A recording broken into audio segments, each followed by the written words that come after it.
नमस्ते बच्चों, नोटबुक में आपका स्वागत है। आज हम मुहावरे और लोकोक्तियों के संबंध में अध्ययन करेंगे। मुहावरे और लोकोक्तियों का प्रयोग अपनी बात को अथवा अपने लेखन को प्रभावशाली बनाने के लिए किया जाता है। ये सदैव अपने मूल रूप में ही रहते हैं और इनका प्रयोग प्रसंग के अनुसार किया जाता है। इन दोनों के प्रयोग से पहले हम इन दोनों को परिभाषित करने का प्रयास करेंगे।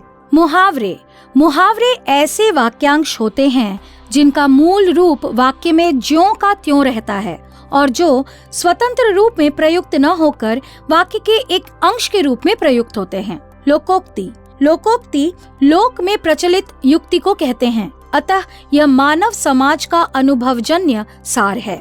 आइए अब हम मुहावरे और लोकोक्ति में अंतर जानने का प्रयास करते हैं। मुहावरे अपने मौलिक अर्थ के लिए प्रचलित होते हैं, जबकि लोकोक्ति अक्सर लोक अनुभव लिए हुए होती हैं। मुहावरा वाक्य का एक अंश मात्र होता है, किंतु लोकोक्ति एक पूर्ण वाक्य होता है।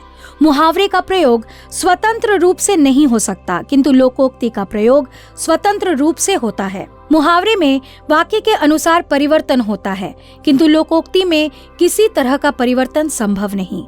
यह एक पूर्ण इकाई के रूप में होता है। बच्चों, अब हम मुहावरों का अर्थ एवं उनका वाक्य में प्रयोग के उदाहरण देखेंगे।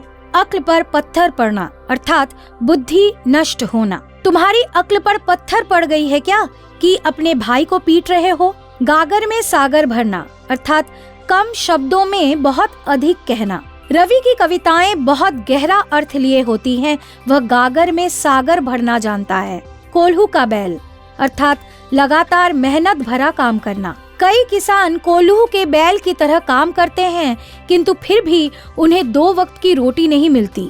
ख्याली पुलाव पकाना अर्थात सुंदर कल्पनाओं में डूबे रहना। ख्याली पुलाव सभी पका सकते हैं, किंतु सपनों को सच करने के लिए मेहनत करनी पड़ती है। कान का कच्चा होना अर्थात जल्द विश्वास करने वाला। राजू कान का इतना कच्चा है कि वह किसी की भी बात आसानी से मान लेता है। उल्टी गंगा बहना अर्थात उल्टा काम करना। हमेशा अपना काम खुद करने वाला मोहन आज रोहन पर आश्रित होकर उल्टी गंगा बहा रहा है। गर्दन पर सवार होना अर्थात पीछे पड़े रहना। मोहित मेरी बैट लेने के लिए मेरी गर्दन पर सवार है। घोड़े बेचकर सोना अर्थात निश्चिंत होना। तुम्हारी परीक्षा इतने करीब है और तुम घोड़े बेचकर सो रहे हो। चेहरे पर हवाइयाँ उड़ना अर्थात घबरा जाना। पुलिस को देखकर रोहित के चेहरे पर हवाइयाँ उड़ने लगी। कलम तोड़ना अर्थात बहुत अच्छा लिखना। अमित ने कलम तोड़ कहानी लिखी है। तो बच्चों, यह था मुहावरे व लोकोक्तियों के प्रयोग पर आधारित वीडियो। मुहावरे से संबंधित अन्य उदाहरण अलग से ऐप में मौजूद हैं। हम उम्मीद करते हैं कि आपने इस पाठ को पूरी तरह से समझ लिया है। फिर मिलते हैं एक नए वीडियो के साथ। तब तक के लिए हम विदा लेते हैं।